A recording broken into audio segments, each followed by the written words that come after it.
as vice chair.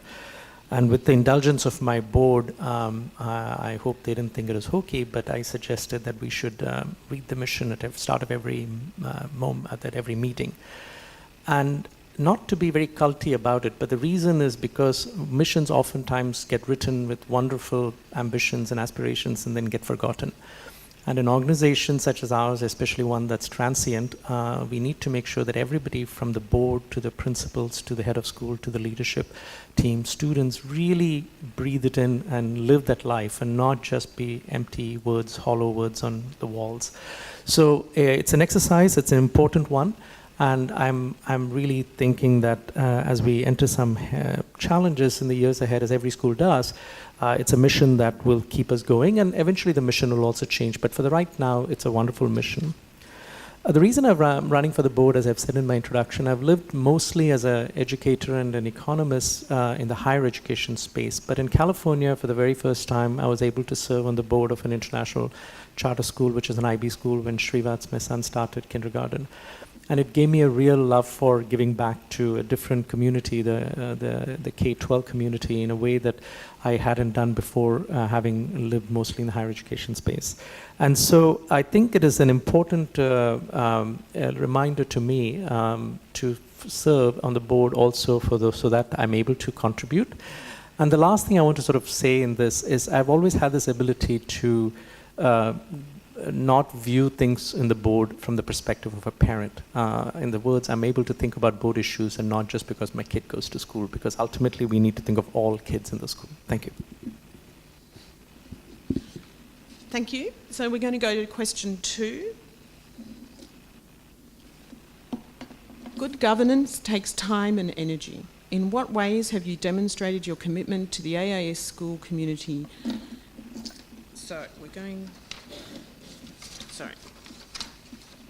The order this time is Srini is going to go first, Sundar second, and Shrida last.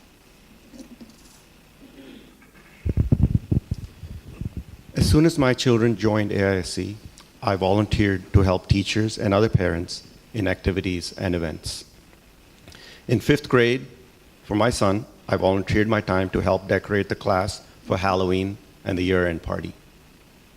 I volunteered to serve as the kindergarten grade representative when my daughter joined AISC. Here too, with Halloween and class activities, class plays, year-end activities, winter break, I've helped there. As USA Country Coordinator, I've organized the booth at the UN Day and the auction baskets for the PCA ball. In addition, I worked with local hotels to organize discounted brunches for both Thanksgiving and Easter for the parent and teacher community at the school. I work with all interested parties to get their needs, their preferences, and their opinions before proceeding. Only then do I work on the implementation of any project. For example, the USA t-shirt design for the UN Day was chosen by a vote of the US parent community. I serve on the Futures Committee in assisting the Board of Directors in their goal of improving the facilities and environment at AISC. I wish to deepen this commitment by serving on the Board of Directors. Thank you.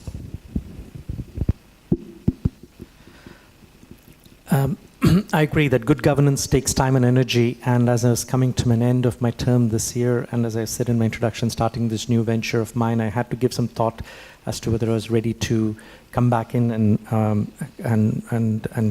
put myself in this position and hopefully be serving on the board of directors. Regardless of the outcome, when I look back, I've always been a very active parent, attending as many coffees as time permits and being involved. As I said, education is something I think about very reflexively all the time. International education is something I write about, think about. So it's something that I will do no matter what. In more formal ways, as I said, I served on the Council of Advisors, which gave me an insight into what does the board actually do. And it started out with finances, which is in some ways also relatively easy. As an economist, I deal with resources all the time. But then more formally, and the board of directors, there are a few things I want to just highlight. As the chair of the Futures Committee, and I give a lot of credit to the people who served with me because it's never done alone, greenlighting the facilities plan. In some ways, we have the amazing facilities, but as all school kids and school parents and educators know, facilities are a necessary condition.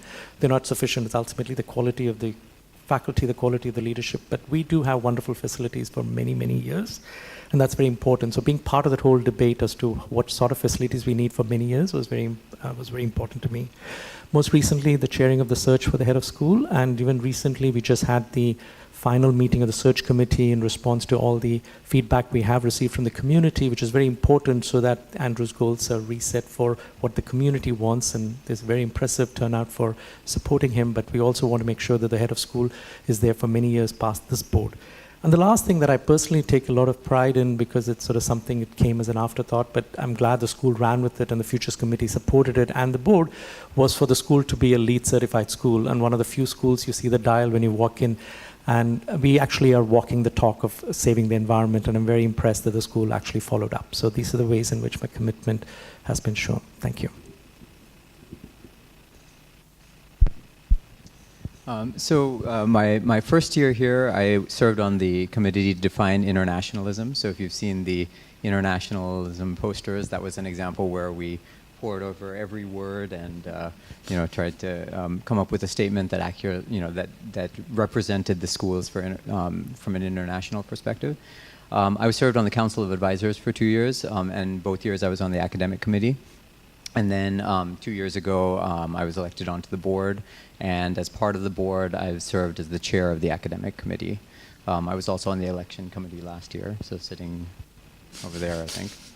But more important than all of this, I'm fortunate if my work is just about 5 minutes away, and so I've taken that as an opportunity to be at the school as much as I can, and especially for the events. I'm not able to make as many of the parent coffees and things because the mornings are a little tough for me, but I try to make it for all of the other events, like the Celebration of Learning, the STEAM Fest, the plays, the sports events, the art shows, and so on. Because to me, more than what I see through my kids, obviously I have one view of the school through my kids and through the experiences that they bring back, but being at all of these events gives me a chance to see the rest of the community, and that's what I really enjoy seeing, is the fruits of all of the work that is being put in by the faculty, the administration, and everyone comes out through the children in these events. And I have to say,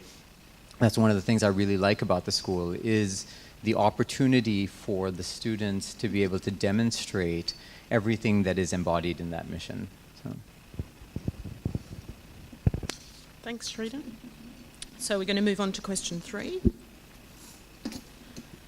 What strategic opportunities do you see for AIC? I think it's a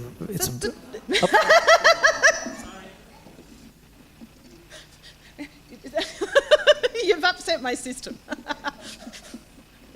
One step.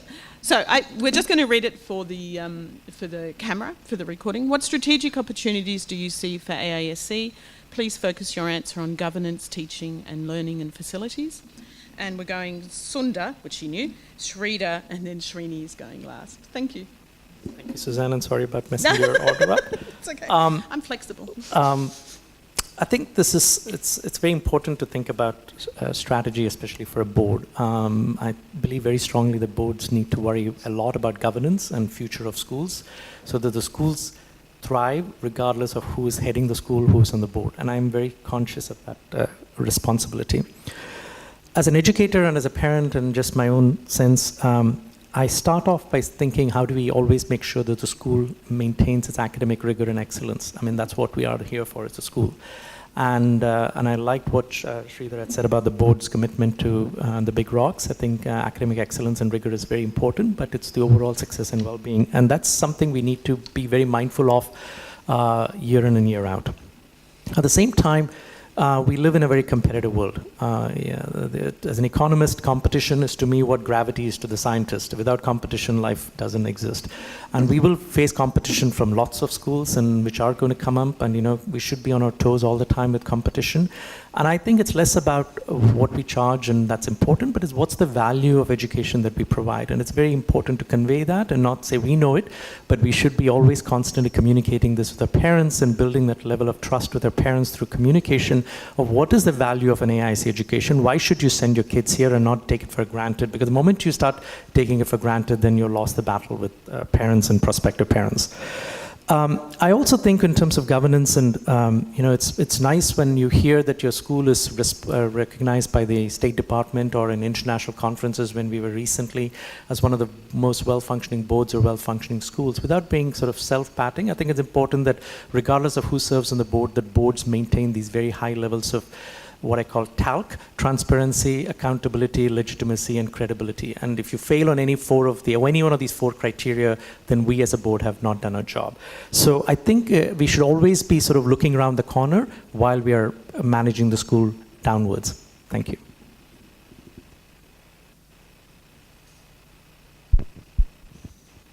So I think that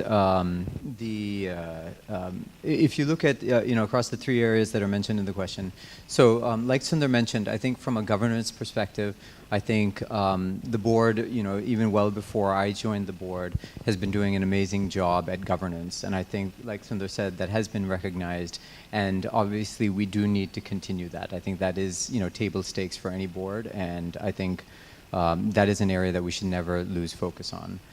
Similarly with our facilities, I think we have excellent facilities. I think all of the work that has gone in over the past several years has got us to the facilities that we have today, and continuing to maintain that. I think Andrew and his team do a wonderful job of that, and I think that is also not something we should take for granted. But where I think the biggest opportunity for AISC over the coming years is to become a leader in what I like to use this word, and it's probably not education speak, but progressive education, right? And to me, progressive education means flexibility in learning and integrating both academic and social development. And again, I keep going back. To me, that's what fits, very squarely with our mission. And I think being a relatively small school, I think we have a lot of opportunity to personalize learning, and so that gives us the flexibility. We have a very diverse community, and so the opportunity to become a school that's a leader in flexible learning and education of the whole student, I think that is our opportunity over the coming years. And what I will say is I think we're on the cusp of that. I think we have done so much in the last couple of years to already be demonstrating that to ourselves. I think the opportunity now is to make sure that others outside, not only in Chennai, in India, and kind of globally especially amongst the international schools, that we have this reputation. And I think that's our biggest strategic opportunity right now. Thank you.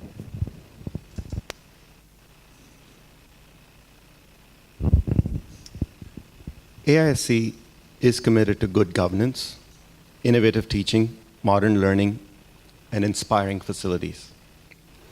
Good governance is the overall umbrella under which all other aspects can bloom. A greater involvement by parents at board meetings would demonstrate the hard work done by the board and the head of school.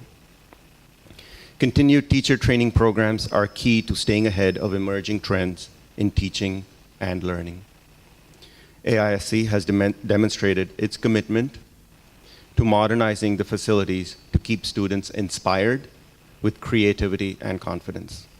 The LEED certification has shown us the first step to many more improvements of these facilities.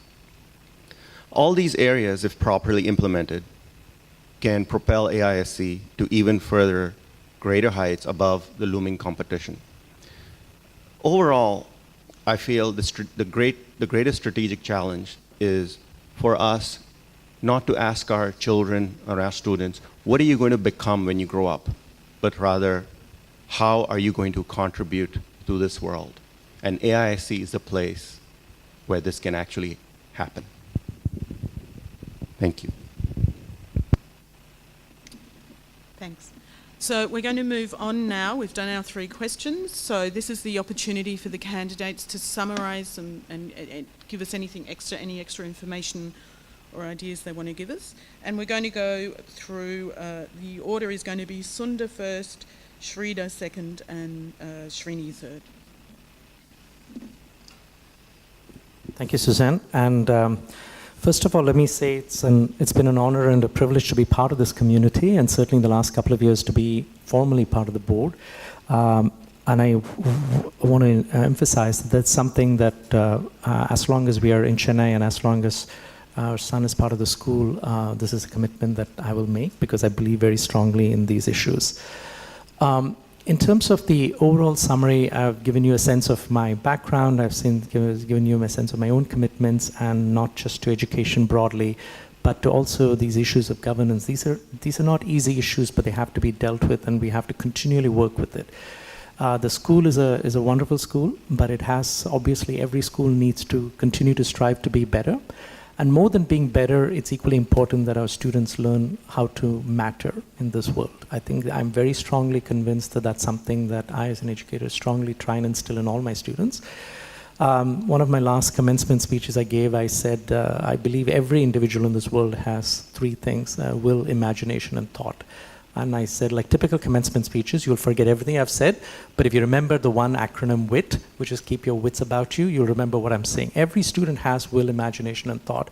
And every education process that tries to understand each student's different concept of will, how to get them to be imaginative and spread their wings, and how to process these positive thoughts in a way that actually makes them better human beings is really the function of every school, every college.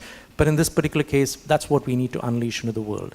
The world that we are going to be sending them to is really different than the world I grew up in some ways. The 4th Industrial Revolution is very different, with technology coming to us at a breakneck speed.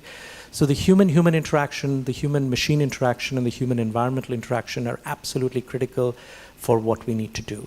So any educational process that I'm involved with or not involved with is something that I'm very passionate about, and with certainly I would like to bring that to bear for AISA to be the leader in this field. Thank you. Shrida?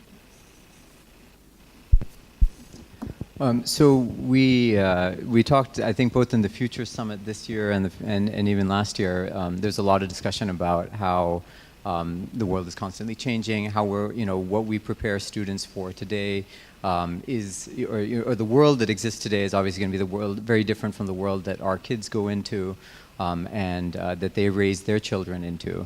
And so the biggest thing that in my view that we can do is to prepare them for this constant adaptation and this constant dynamicity that kind of surrounds everything, every aspect of life. And again, I strongly believe that with the love of learning and the 4 qualities that we talk about in the mission, that is probably one of the best ways we can prepare them. But when you think about it, that's something that we, even as adults, we struggle with. Right? I mean, this is not something that you leave at 12th grade and you've suddenly got, or we can expect our kids to be, courageous, confident, compassionate, and creative. I mean, this is a lifelong journey, and so I think, the best that we can do is put them, on the first steps, teach them why it's important, teach them why these are the important values to have, and then let them go. And I think the school is doing a great job in doing that so far. I want to continue that. I think there's always more that we can do. And given that the world is constantly changing around us, us adapting to that and being able to use, whether it's new methods, new techniques, bring in new tools to be able to help, put these students out on the right path. That's what I look forward to helping the school achieve. Thank you.